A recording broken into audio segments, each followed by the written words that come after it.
வணக்கம் பிரவீன்குமார். நெல்லை தாளையூத்து பகுதியில் உள்ள பள்ளியில் ஆசிரியர்கள் நடத்திய சோதனையில் புத்தக பையில் இருந்து சிக்கிய அரிவாளால் பெரும் பரபரப்பு ஏற்பட்டுள்ளது. சக மாணவர்களுக்குள் இருந்த பிரச்சனை காரணமாக பள்ளிக்கு அரிவாளை எடுத்து வந்த 2 மாணவர்களை தாளையூத்து காவல்துறையினர் சிறார் நீதிமன்றத்தில் தற்போது ஆஜர்படுத்தி உள்ளனர். பிரவீன்குமார், நெல்லை மாவட்டத்தில் பரவலாக பள்ளிகளில் மாணவர்களுக்கு இடையே பல்வேறு மோதல்கள் தொடர் கதையாகி வருகிறது. திருநெல்வேலி மாவட்டம் தாளையூத்து பகுதியில் செயல்பட்டு வரும் அரசு உதவி பெறும் பள்ளி ஒன்றில் ஆசிரியர்கள் வழக்கமாக மாணவர்களின் புத்தகம் உள்ளிட்டவைகளை சோதனை செய்யும் பணியை மேற்கொண்டுள்ளனர். அப்போது 10ஆம் வகுப்பு படிக்கும் மாணவர்கள் வகுப்பறையில் சோதனையில் ஈடுபட்ட போது மாணவர் ஒருவரின் பையில் இருந்து அரிவாள் கிடைத்ததை கண்டு ஆசிரியர்கள் கடும் அதிர்ச்சி அடைந்தனர். பிரவீன்குமார், இதனைத் தொடர்ந்து இந்த சம்பவத்தை தலைமை ஆசிரியரிடம் தெரிவிக்க அவர் தாளையூத்து காவல் நிலையத்திற்கு தகவலை தெரிவித்துள்ளார்.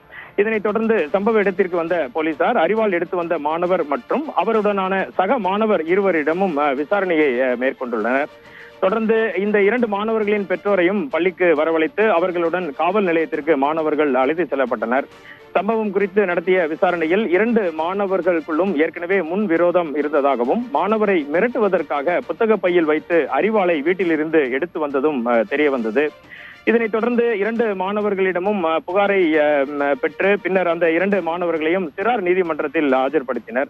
இதனைத் தொடர்ந்து மாணவர்களிடம் விசாரணை மேற்கொண்ட சிறார் குழும நீதிபதி இருவரையும் கூர்நோக்கு இல்லத்தில் அடைக்க தற்போது அறிவுரை வழங்கியுள்ளார். பிரவீன்குமார், திருநெல்வேலி மாவட்டத்தில் பொதுவாகவே கல்லூரி மற்றும் பள்ளிகளில் பார்த்தீர்கள் என்றால் மாணவர்களுக்கிடையே ஜாதி ரீதியான மோதல்கள், சிறு சிறு விஷயங்களுக்கு உணர்ச்சி வசப்படுவது, ஆசிரியரை தாக்குவது, இது போன்ற சம்பவங்கள் தற்போது சமீப காலங்களில் மிக அதிக அளவில் நடைபெற்று வருகிறது.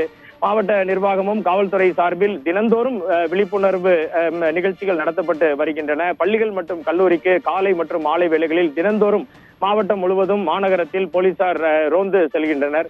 இதை அனைத்தையும் மீறி இது போன்ற நிகழ்வுகள் நடப்பது பெற்றோர்கள் இடையேயும் சமூக ஆர்வலர்கள் இடையேயும் மிகப்பெரிய ஒரு அதிருப்தியையும் வருத்தத்தையும் ஏற்படுத்தி உள்ளது. தொடர்ந்து அரசு இது குறித்து மிக தீவிரமான நடவடிக்கைகளை மேற்கொண்டு இவற்றை முழுவதுமாக களைய வேண்டும் என பொதுநல ஆர்வலர்கள் கோரிக்கை விடுத்துள்ளனர். பிரவீன்குமார்.